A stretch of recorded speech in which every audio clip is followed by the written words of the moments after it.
What's going on, everybody? This is your boy T Night, and this is another episode of First Night Out. And I've been gone for a long time, but I'm back, and there's been a lot of things that's been going on, and I just want to get started on a few things. First of all, this is the 10th episode. I did promise that I was going to do an episode a day, but like I said, there's a lot of things that's been going on, and I have a kindergartner, and that takes a lot of time to make sure that he's doing his homework, to make sure that he's straight, that he likes school, and I believe that he likes school. Um, but yeah, it's been a lot of things, but behind the scenes, I've been, educating myself and doing a lot of research to make sure that I know what I'm talking about when it comes to any particular topic that I want to talk about.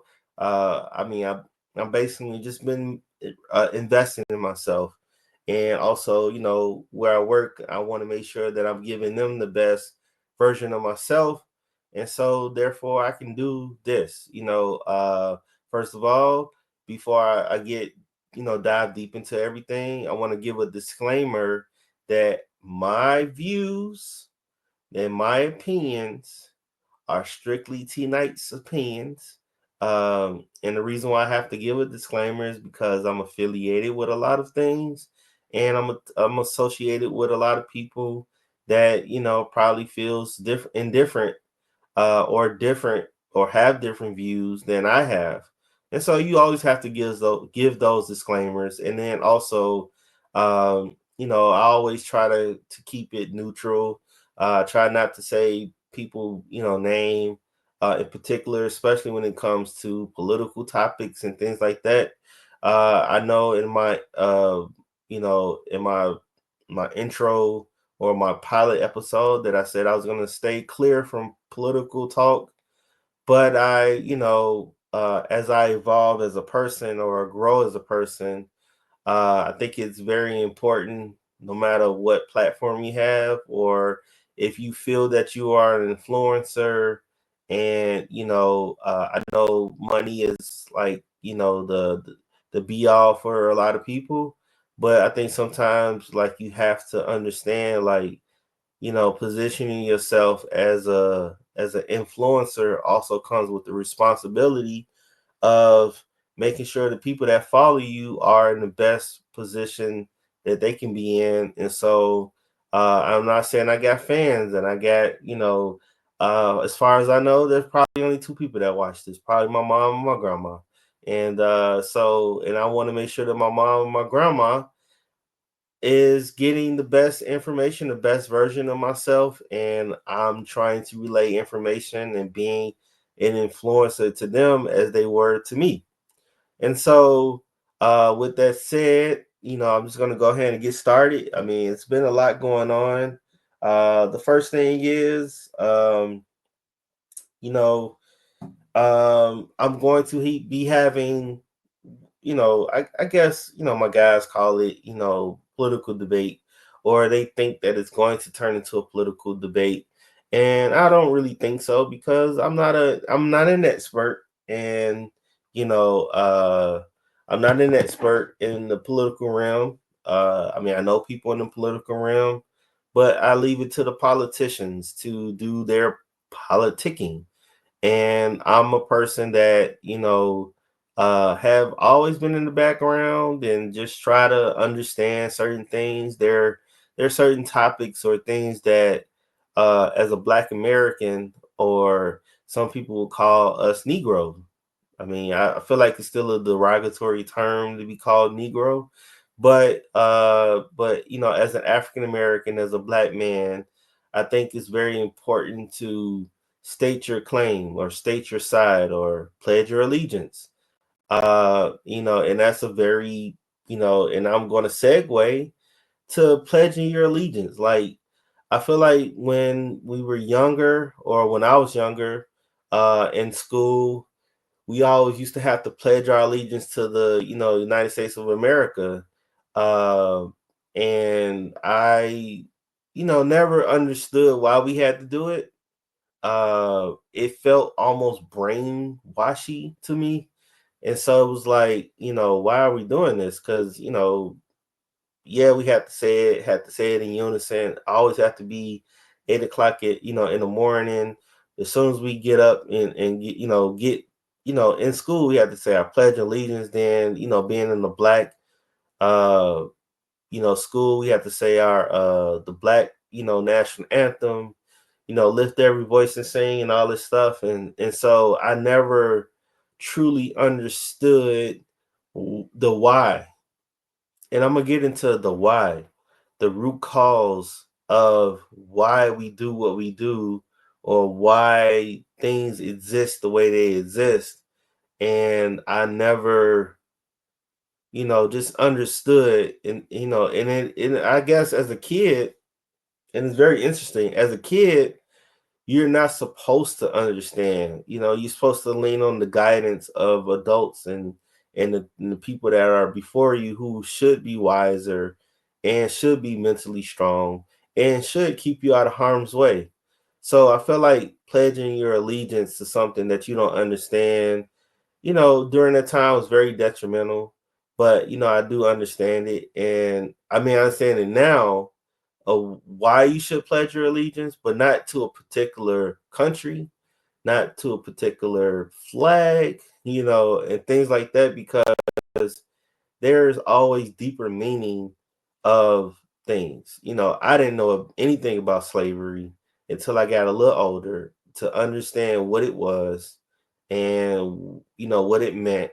And then as a 38-year-old male, just doing more research, because when it comes to political talk or politics, you have to understand your history in order for things not to repeat themselves, or to learn from your mistakes as a race, as an ethnic background, as a person in general. uh you know Humans, like I said, we are probably, you know the most influential beings ever, especially during this time where we have the technology, we have the evolution of, like, this is the greatest evolution of humans that, has been recorded and probably ever in history, dating back to biblical days, or whatever religion that you identify yourself with. And so we've never had this before. And so when it comes to the political realm, I just want to be careful. And me, as a 38-year-old black male, I don't want to just throw my allegiance to any particular party. As we look back in history, I feel that we, as a black society or black Americans, we have been subjected to be pawns on both sides. The only two sides that we can actually choose in America in this day and age, and that's the Republicans and the Democrats. And there are some people that feel that we should go back to the roots of where it all started, as far as our party, the party that helped us be free. Uh, and I have my thoughts on that. But there are people that feel that we should be Republicans or go back to our Republican roots. And somewhere along the line, which I can talk about, we flipped as a people. And just like, and here's the other thing too, and not to be, to veer off topic, but just like how the Bible, or just in Christianity, period, how there are a million interpretations of what the Bible says. And so they always say to uh read the Bible for yourself, for your own interpretation, right? And so when we read the Bible for our own interpretation, and we get the understanding, whatever our our capacity is, as far as our intellect. Whatever we interpret should be what we want to interpret. You know what I'm saying? Like, I feel like you shouldn't force people to get your understanding of what it is. And I think that's why, pastors in itself are one of the first influencers in human history. The kings and queens and the priests and the pastors, the popes and all that stuff. Like, they are, naturally the first influencers of humans or human history, and we listen to them, and we think that whatever they says is supposed to be what we do. And so when it comes to political parties, I feel like our interpretation of what a Republican is and a Democrat is has been skewed both ways. Like, there's never anybody in the center. Like, there's never anybody that is for everybody. You know what I'm saying? Like, just as a human race, like, I just feel like there's always somebody that's going to get left behind. And um, you know, the reason why America is the way it is because we are truly a melting pot. It just feels like, that there have been millions upon millions of people who have come over to the new world, the new Americas, from ages from the 1300s, the 1400s, and they settled here and they made their territory. I mean, there were people that were already here. The indigenous people, they were here already. They already established themselves. They already had a culture and everything. Then you had basically some immigrants who came into the new world. Now, whether they were forced to deal with the immigrants, but they came over here and they pillaged the indigenous people, forced them to basically be enslaved and everything. And so that's exactly what we're quote unquote fighting now. We're fighting migrants, we're fighting people that just want to migrate. You know what I'm saying? Like, what's wrong? Like, God gave us land. You know what I'm saying? He gave humans to ordain over this land. And we have literally territory, people that are territorial, telling people that they cannot come to this land that God gave us. And uh and people think that we're taking over, but as we've seen in just human history, people migrate for all types of reasons. It can be weather related. Let's say a volcano go off, and block out the sun. And we know when the sun is blocked out, the cities and areas that are near the polars, the polar of the world becomes colder and it gets icier. And so what do you do as a human being or a human society? We go south. We go closer to the equator where it's warm. And that's just how we always been. But if the world gets too hot, guess what we do? We go away from the heat source. And so as society become what it is, we even throughout history, right? Just all the different wars. Had World War I, had World War II. We had the drop the bomb on Hiroshima, and now we have capabilities that we've never had before, and so people want to monopolize or monetize stuff that God gave us. God gave us water.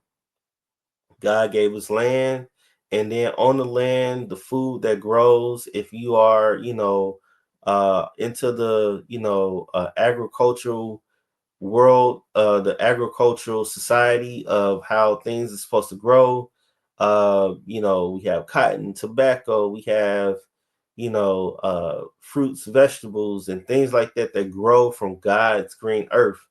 And people or society monopolize that. You know what I'm saying?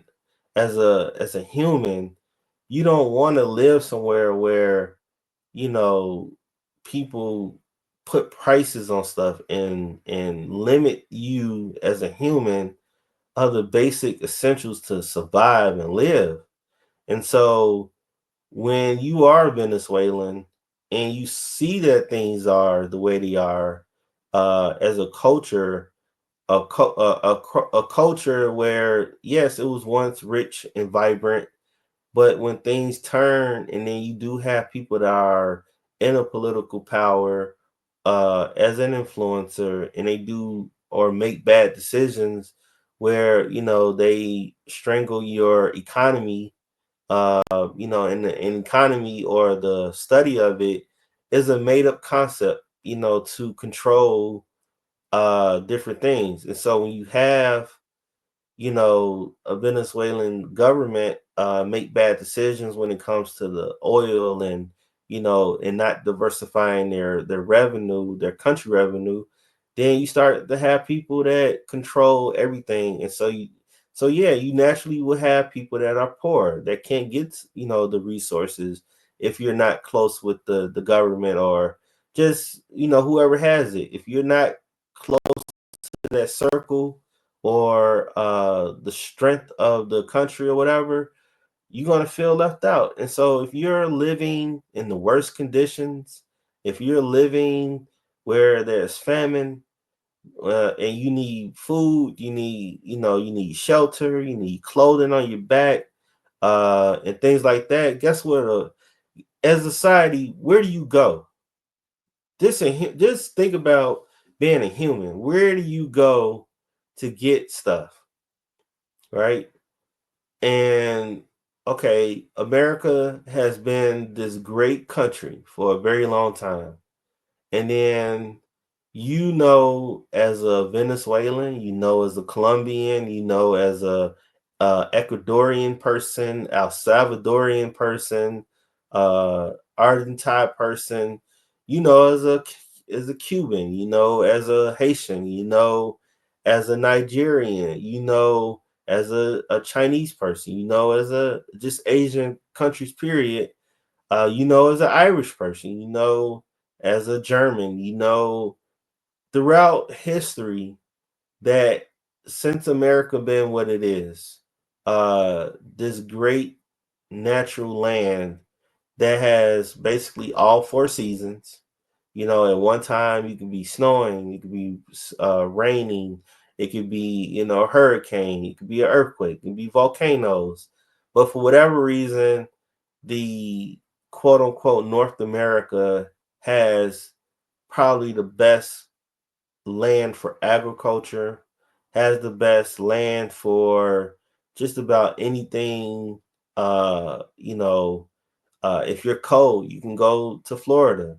If you're hot, you can go back up north. If you want good, you know,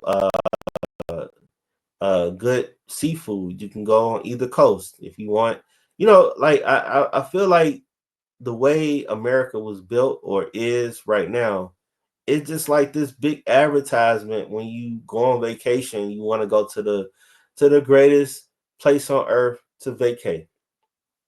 And there's this big brochure that you see as America, like, damn, this all right, everybody I know that went there and prospered. They got plenty of food, they got plenty of resources, and I want to go there. So everybody in the world knows to come here.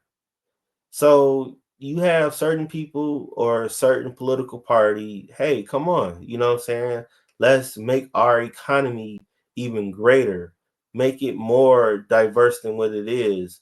We are a natural melting pot. And that's what's been advertised for hundreds of years.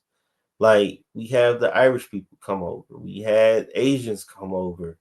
I mean, the only group that I feel like that didn't voluntarily come over was the African American people. So Well, black people in general. I feel like forced to come over. So when we did come over, we as a society contributed more than any society in history. And the white people during that time really realized that we are great contributors. And so they got free labor out of us because they enslaved us, mentally, emotionally, physically. Not that we were scared people, but I think we generally have this help, complex in us. Like we help everybody. You know what I'm saying? So that in itself and the way our politics work, I think because we have been, subjected to a lot of things as black people, we still help people, and I think naturally we are Democrats or whatever, right?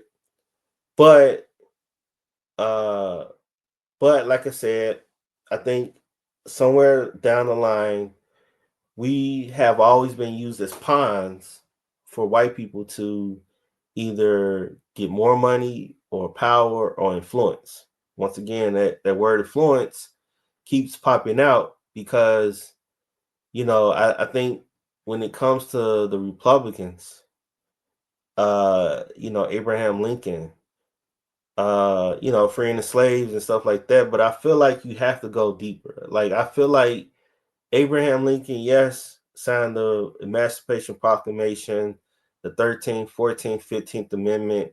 We got out of the deal, during Civil War, or after Civil War, whatever.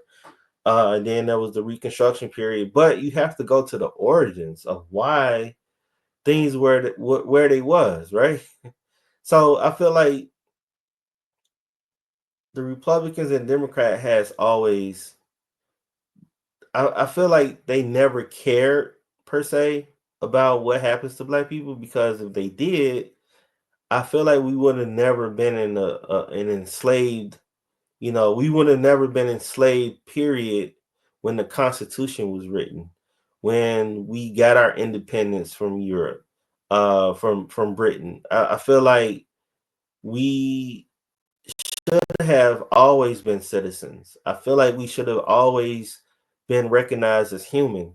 We pee, we shit, we eat the same things that they eat. So I don't understand why we were never considered as humans. Why did we have to have, the label of was it 1/8 human being or whatever the fuck it was?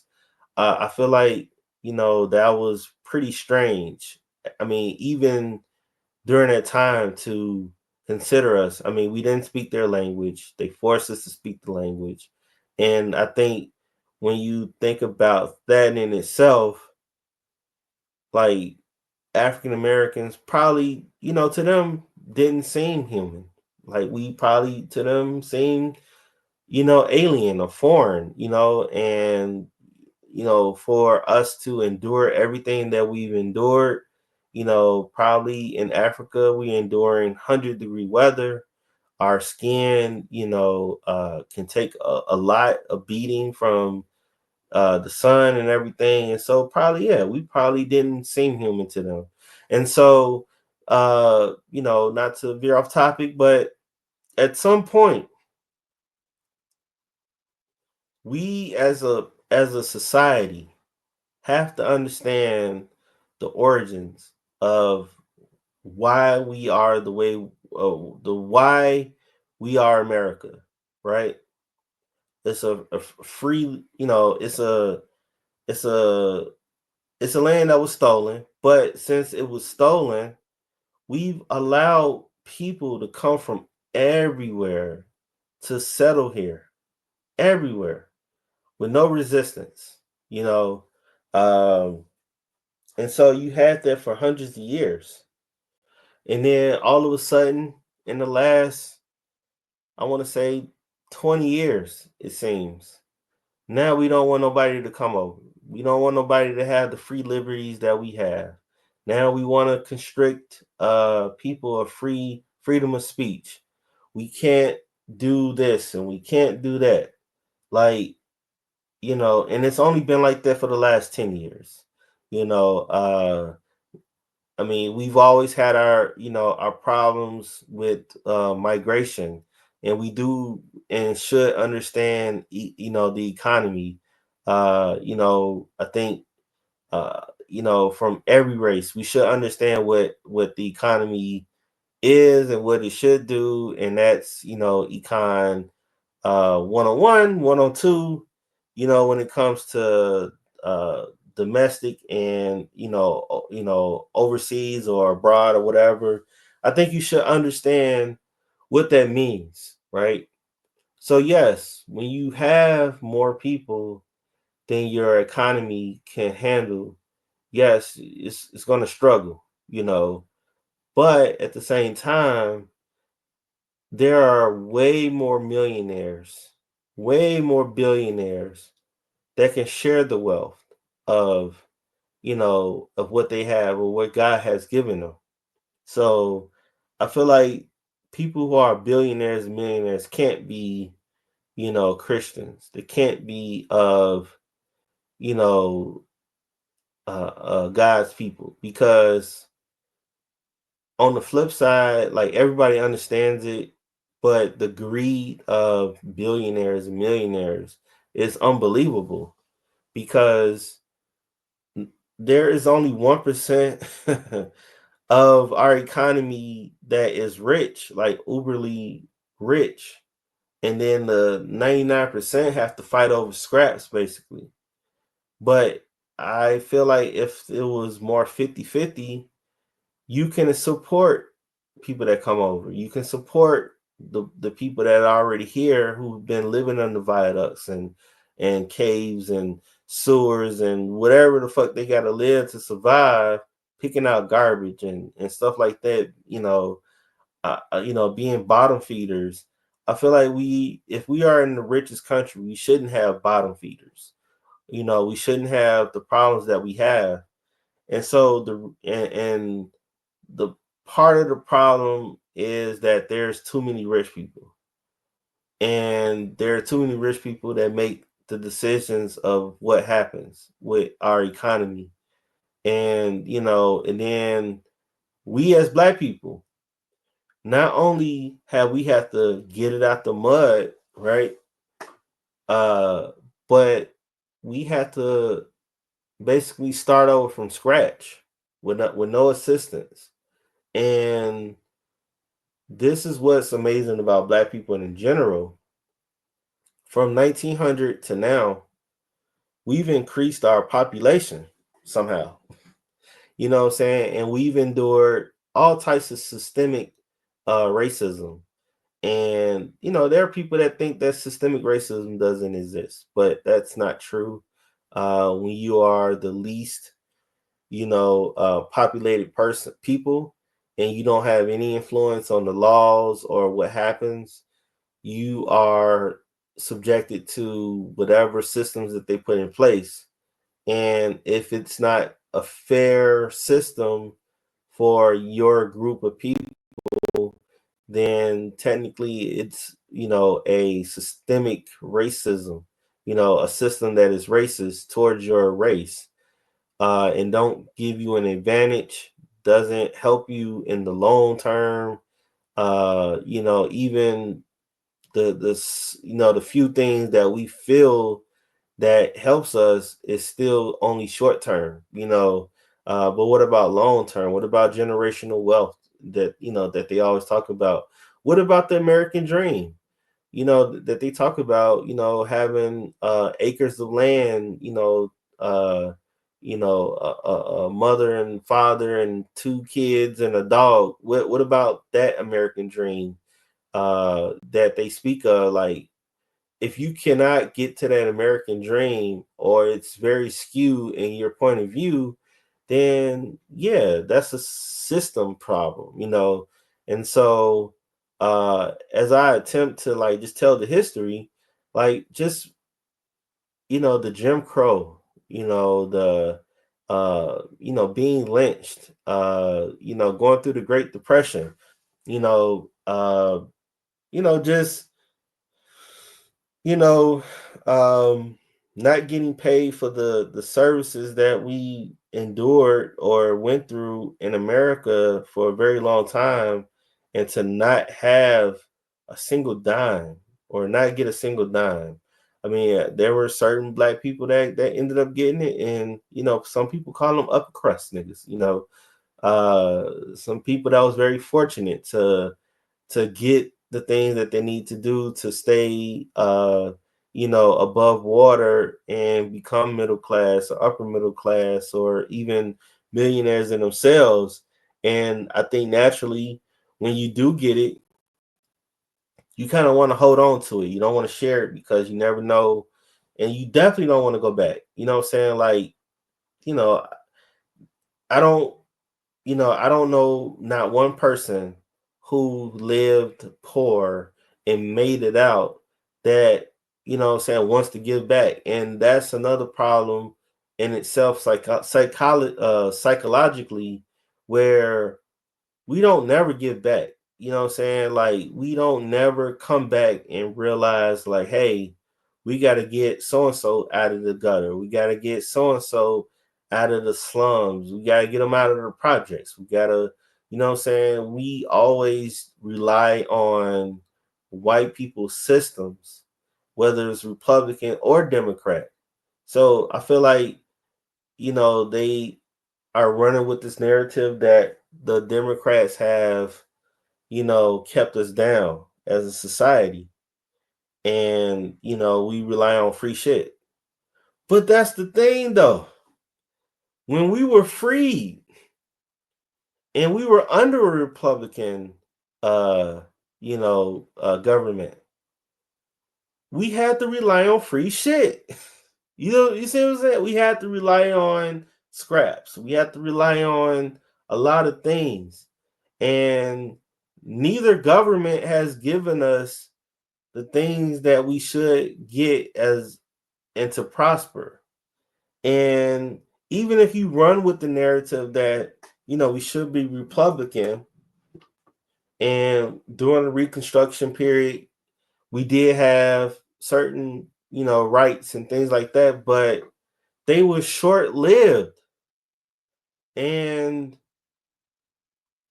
we've had more Republican presidents than we've had Democratic presidents in the last 125 years. And, I feel if you go back, I feel like in the last 125 years, the Republican Party has not been for the black people, to be honest. And if you think about the why, why did we flip? And I think a lot of people talk about why we flip, right? And we try to understand it. Like, how did we go from Republican to Democrat? Well, they were giving out stuff, or there were amenities that looked better for us, or survival. And so, yeah, we had to take the government cheese. Yeah, we had to take the public housing because no one, Republican or Democrat, was giving us shit. So we had to take what we had, and then slowly but surely, there were people that would make it out, and and have generational wealth and stuff like that. But when you look at it, also on the flip side, why did people you go from Democrat if it was the white people's party, and why did they flip from with Democrat to Republican? So I feel like when you think about that, right, you have to understand, like, why as humans, why do we flip flop? Why do we go from here to there, right? And why do we have to choose a side? But when you choose a side, you want to choose the side that helps you most. And we know that we only make up 14% of the economy, of the population. And we probably have less than 1% of the economy, whatever, right? But the people that have it the worst are the poor white people. And for whatever reason, they stick to one party. Don't know why. Like, it's not helping them out. You know what I'm saying? Like, I went to, like I told y'all a couple weeks ago, I went to South Carolina. And South Carolina has been a historical racist state. They've been a red state, but the people there that's like, hey, we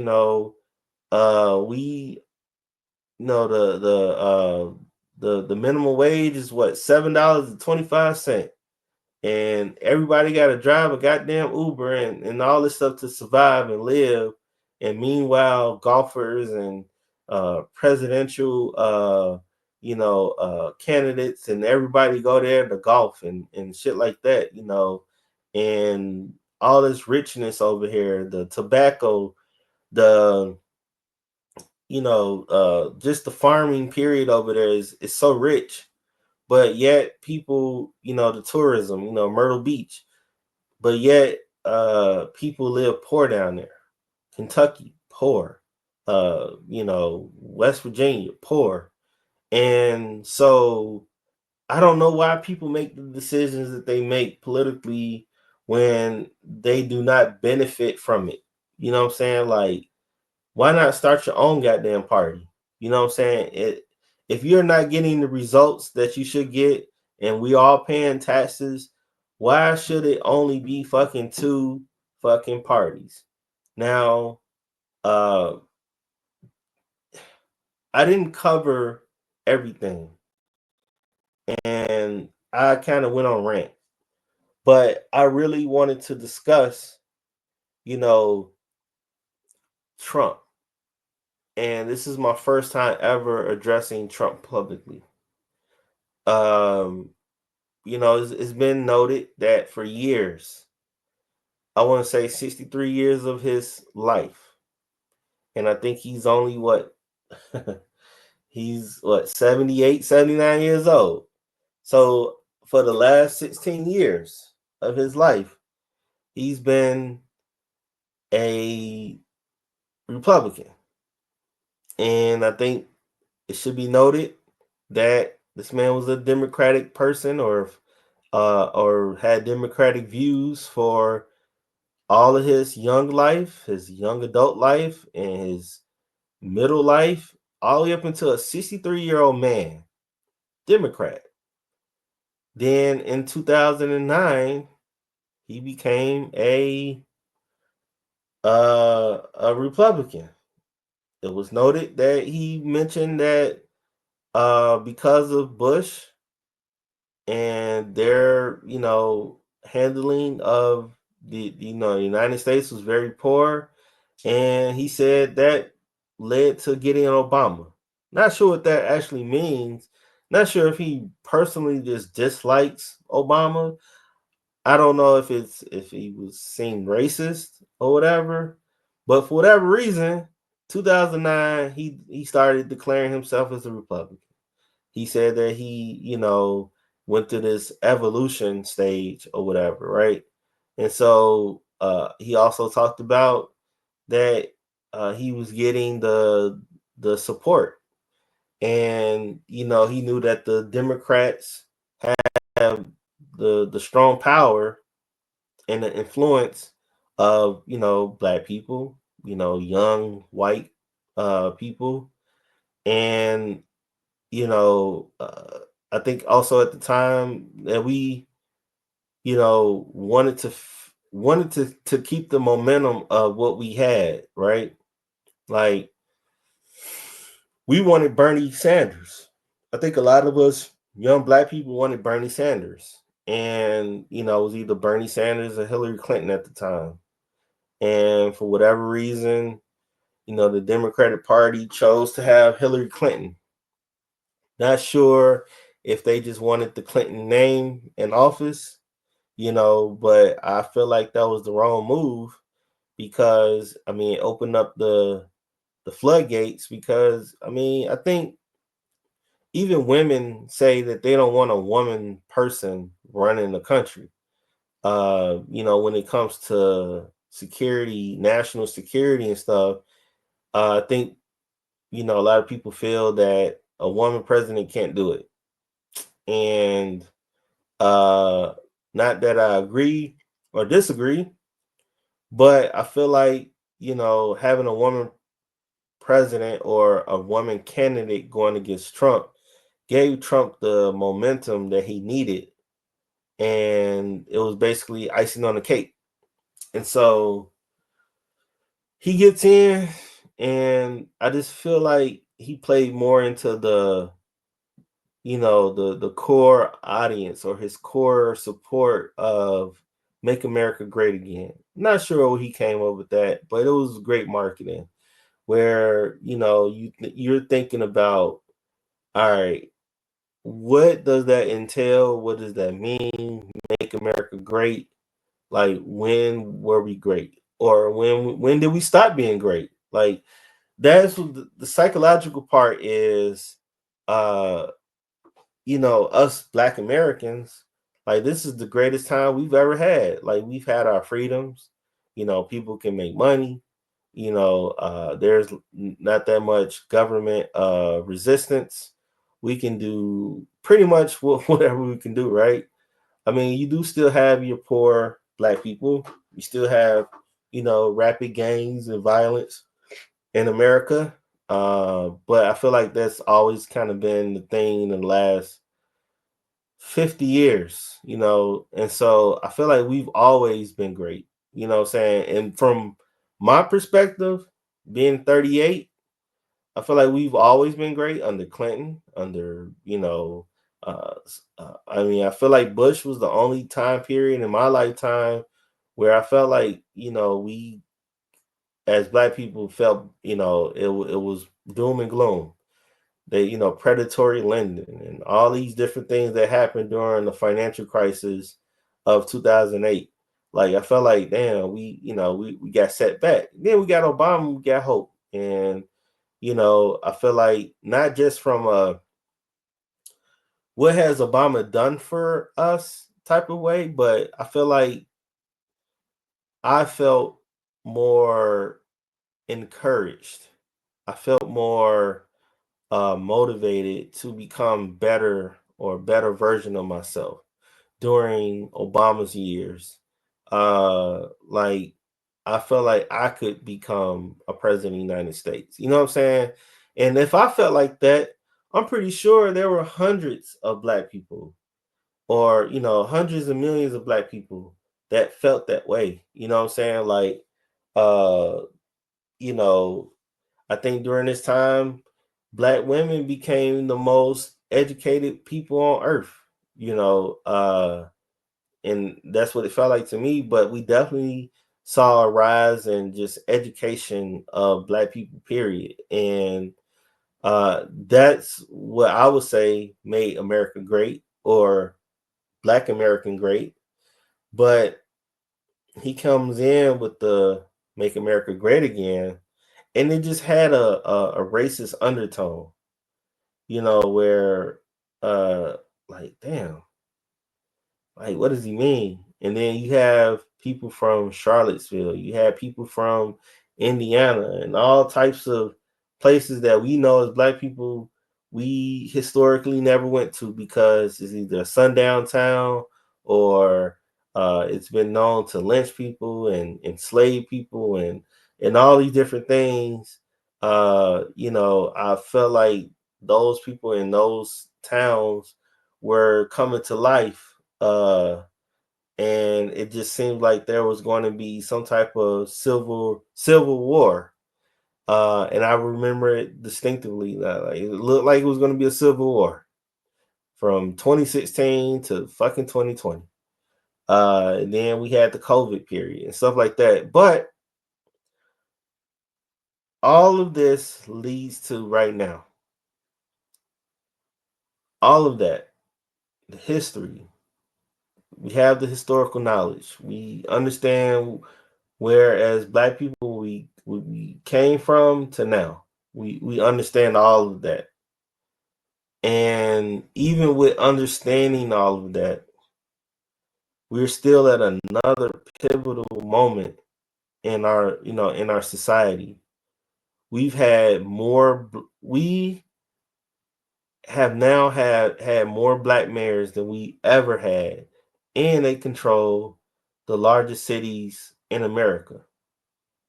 And it to me seems that there is a higher plan to make sure that there aren't going to be any more black mayors. You know what I'm saying? Like uh Mayor Karen Bass in Los Angeles. Uh it seems that, the wildfires, you know what I'm saying, like they're burned out of control in January. And the fact that, Trump went on air and she denounced the man on live TV, you know what I'm saying, and told her that, basically, what are you doing? We got it under control. We're trying to do this. We're trying to do that. And he basically just berates her. And you have Brandon Mayor, Chicago's Mayor Johnson, Brandon Johnson, literally tell you, hey, the numbers have shown under my leadership that it's, we decreased 30%. Yes, there still is crime, but that means that it's a deeper issue at that point. It's not like we can have more policing, but there's a deeper issue of why, we what we are. Then there's an inheritance of, the migrant crisis. He inherited most of the problems.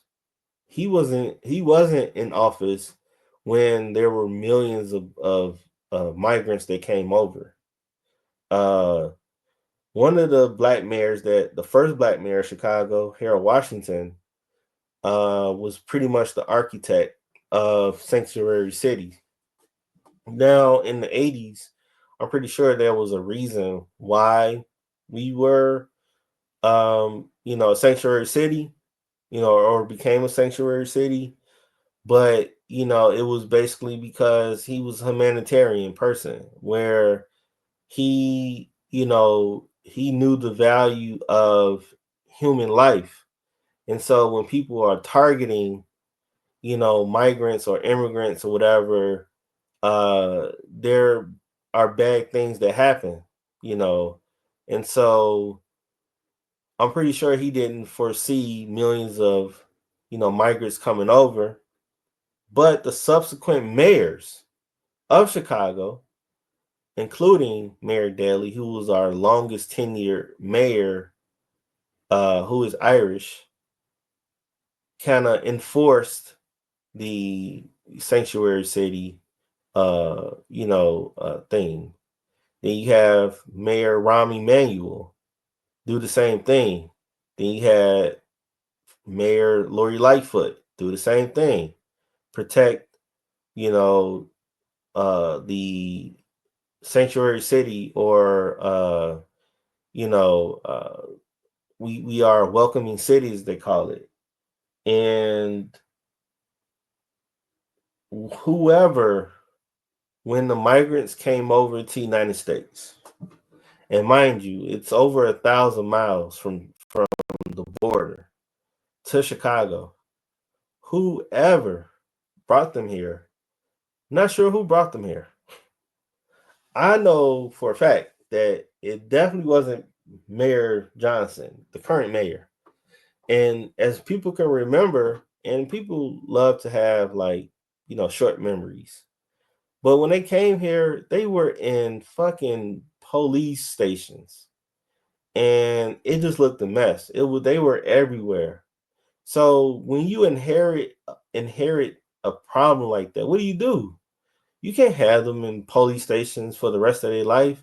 And then during that time, they were in police stations, and it was like probably what, in the summertime, and the winter was coming, and probably 99% of the people that was in those police stations or here in Chicago, they've never experienced probably weather that was 20 degrees. And or a polar vortex. They probably don't even know what a fucking polar vortex is. They probably don't even have that in their language. They don't even understand what a polar vortex is. And so, what do you do when you inherit a problem? Millions of people are coming here. We are a welcoming city.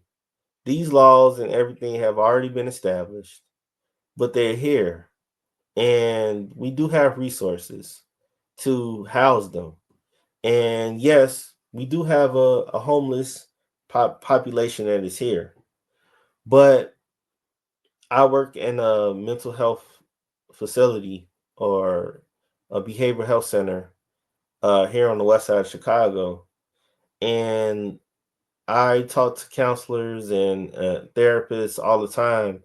And they tell me that, uh, there are some homeless people that don't want help. Some of them can't live in facilities or homeless shelters and things like that because mentally they can't handle it. You know what I'm saying? So I just feel that when it comes to the homeless population, you can't force people to do what they want. We live in a free what should be a free society.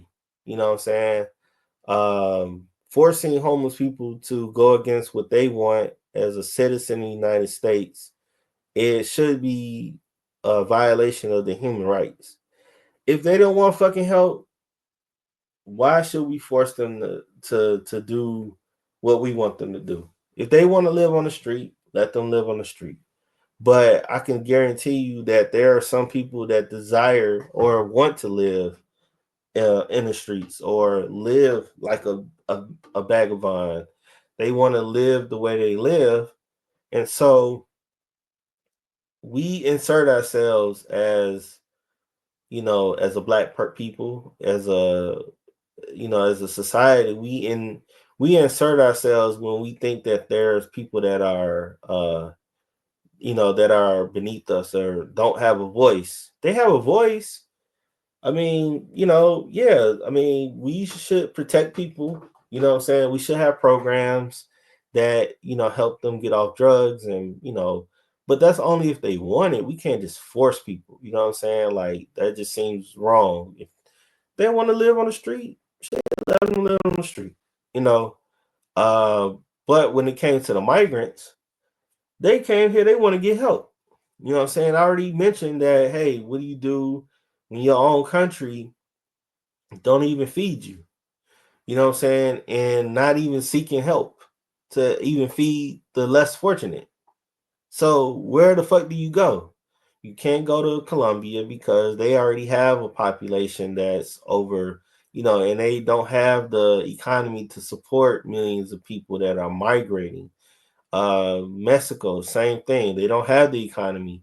You know what I'm saying? So okay, they the migrants that I'm referring to are the Venezuelans. We have Haitian. The Haitian people are the same way. There's a government that refused help. That there's a government that is ran by corrupt people, and for at least the last 15 years, they haven't even recovered from the earthquake and the hurricane that came and ravaged their city, their country, and there are people who are literally starving to death. What do you do as a human society? What do you do? Then recently you have the Ukrainian people. Here in Chicago, I believe we have the greatest Ukrainian population in the world outside of Ukraine. And during 2021, 2022, or even still now, that there's still a war against Russia. And so when people are, there's a vast majority of people in a certain country or whatever, and there's a war, and they go somewhere else, they migrate. Guess what they call them? They call them refugees. They are refugees, and when they get here, they are protected. You know what I'm saying? And uh, do you know what happens if a country, you know what I'm saying, there's no more war? And yeah, you're trying to get these people out of your country because they're pulling on resources that, probably makes, rich people kind of, like, damn, uh, my money dwindling or whatever, right? But what do you do when you have all of these things, happening in one time? And you are a country that have all its resources. And we've been helping people for years, hundreds of years, supplying them with different stuff. But now they're here in our homeland that God gave us. What do you do? You know, and so along with just being a sanctuary city, a welcoming city here in Chicago, um, yes, poverty and crime go hand in hand. Poverty and crime go hand in hand. And we see it firsthand that there's a homeless population, majority of them black or people of color. Uh, you know, there's gang violence. There's a whole carjacking enterprise where, young people, because of the laws, 11, 12 years old, they get them a gun, they go carjack somebody, take the car, break it down, they get paid. And when you think about the profit of, 11, 12-year old that's getting, all this money and he helping his people, to survive, but then, we don't address the root cause of why they're doing what they're doing. It seems like we ignore like what made the problem and go straight into what's the solution. Or and when you attack a solution, it's always the wrong idea. And so yes, we have a violence problem, you know what I'm saying, but we also have a problem that leads to that problem. You know what I'm saying? So um I mean, I can't articulate it as well as others can, but I know just from just looking, observing that there's a problem. And sending in the National Guard to police or over police what we already have, and the mayor has already told you, hey, yes, there's a problem, there's killings, but it's down. Like, as a person who is a stats person, you know what I'm saying? I feel like we have to look at data to get to the next solution. What are the next steps? When you look at the data, what are the next steps? Now, do we go with the approach of eradicating violence? Yeah, you definitely want to eradicate violence and crime, but then you send in the National Guard and there is no solution. You just keeping people more caged in where they're going to be poor. They can't get the money to survive in a fucking city where it's $1,000 rent, market value.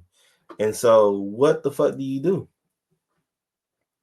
when you can't make your rent, but you've been scamming, you've been doing all these different stuff to get the money to survive, but you got this fucking military that's here for however long they're gonna be here. What do you do? I don't know. I don't know what you do. But I know that the military or people who actually have lives, they aren't teachers. They aren't, social workers. They aren't, what I'm saying, like uh they just train to shoot to kill. And you know, when it comes to the military and over policing, we've seen hundreds of times where when the National Guard comes in, it always screws black people. You know what I'm saying? Like for an example, we had Hurricane Katrina, and this is probably one of the most well documented, natural disasters or subsequent of the natural disaster that has ever happened in United States history. And one of the things that they said during that time was, uh, people were waiting on food, people were waiting on assistance. They were being patient, they were being calm. It's on camera. People, even the general honorary said that, he doesn't even know what the media and all of them were talking about because it wasn't happening. People were being patient, but you could feel the tension of like, okay, if y'all don't give us help, we're desperate here. We gotta do something. We gotta go out and do what we can to survive. It's about survival. Like, I don't understand why people can't get that. It's about survival. You're gonna do everything you fucking can to survive. Like, if you're starving and the grocery store won't give you no food, guess what you're gonna do? You're gonna fucking rob the grocery store because you're gonna feel as a human that they have that. They have the means, they have everything to survive. I don't. What am I gonna do? I'm gonna get desperate. I got a kid, I got babies, I got when you back certain people into a corner, they're gonna fucking lash the fuck out. And so when you have over policing, you time and time, you have those things. You have to understand, yeah, we don't want the migrants to live the way that they live. Yeah, we don't want the government to give them extra more than that they're giving us. But you also have to understand that they are coming from a place that didn't even give them things. They left them to die. And I'm sure there's gonna be people that said that uh that's their problem. And but as a human, how could you even like what I'm saying, just have that moment where you be like, well, that's their problem. If they die, they die. I feel like that's very insensitive. And if you're a Christian, like I feel like that goes against your values as a Christian. Like as a Christian, we're here to help. You know what I'm saying? We're supposed to be helping people. We're supposed to be giving, we're supposed to be kind and things like that. So I'm not saying that you are atheist or whatever, but I just feel like as a Christian that that is our sole purpose in life is to help people. And so when you see that, uh you see that there's two narratives that are out there, and every migrant or every immigrant isn't here to pillage and steal and kill and all this stuff. And you do have bad apples amongst the good apples. And we have that here as African Americans. We have bad apples that spoils a bunch. There are white people. There are some evil white people, racist, evil people that will probably lynch, kill, steal, and destroy. But then one of the things that we're faced with here in America is white supremacy. And there are people that say white supremacy doesn't exist. But like I said before, it exists because you have the systemic stuff that happens time in and time out. And so they're trying to eliminate all the, people who want to survive and contribute to this great nation. But you have millionaires and billionaires who be like, fuck that, get them out of our country. They're pulling our resources. We don't have this. Then if we start to give our money, then we're going to go back to being poor and wherever the fuck we came from. No, I want to keep $100 billion. I want to keep my, lavish luxury, living on a yacht. I got a fucking, boat that's the size of the Sears Tower. Fuck all that. I wanna keep those luxuries.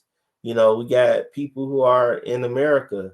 Uh, we want to live, you know, a certain way. You know what I'm saying? We want to go on vacation 3-4 times a year.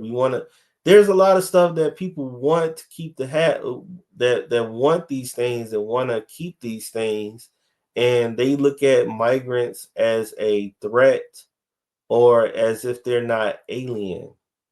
I mean, if they're not human, and we look at them as foreign. That's why we use illegal aliens. That's why we use the words immigrants and things like that, because they have a bad, connotation, a negative connotation towards those words. We use cartel, we use gangs, because it has a negative connotation to it, and it always revert back to people of color.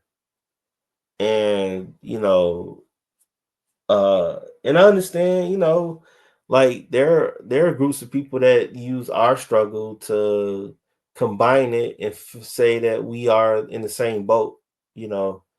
And I mean, I get all of this, but at the end of the day, I feel like the National Guard should not come to Chicago, because I think as Black people we get screwed all the time, and I don't think I think we shouldn't have. I think that I think we should just look at it and look at it from a different perspective. Yes, we want crime to be eliminated, but how do you actually do that? You know what I'm saying? If you're just screaming, send the National Guard, but don't contribute to, make sure that Lil Ray Ray and them don't can go to school and have the resources to make sure that he's not going to be carjacking and stealing and killing and stuff. And if you're not contributing to that, then what's the point of sending the National Guard if they're just going to be in the house for a month and not kill? But then when they leave, guess what the fuck gonna happen? Guess what the fuck is going to happen? You already know what's gonna happen. I ain't even gotta say it. I ain't gotta say that it's probably gonna be 2 times as worse. And then of course the narrative is gonna be, well, if they would have just gave us the resources, we could have reinvested in people. Or see, I came in, I stopped there was no killing in Chicago for a month. Then all of a sudden we leave, then boom. You already know what's gonna happen. And I feel like that, and again, is using us as a pawn again for political strategy or political influence. I feel like that's always been the game plan. And so I just feel like that's a dangerous thing to play, though. But I'm hoping for the best, though. Hoping for the best strategy, hoping for the best outcome.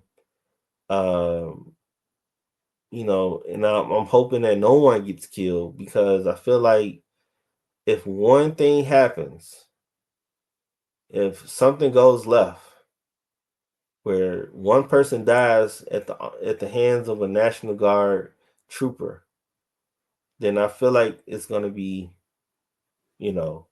civil war.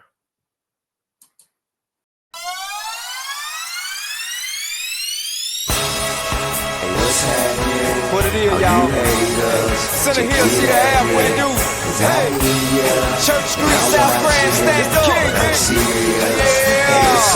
Yeah, here we go. What's happening, baby? Are you haters?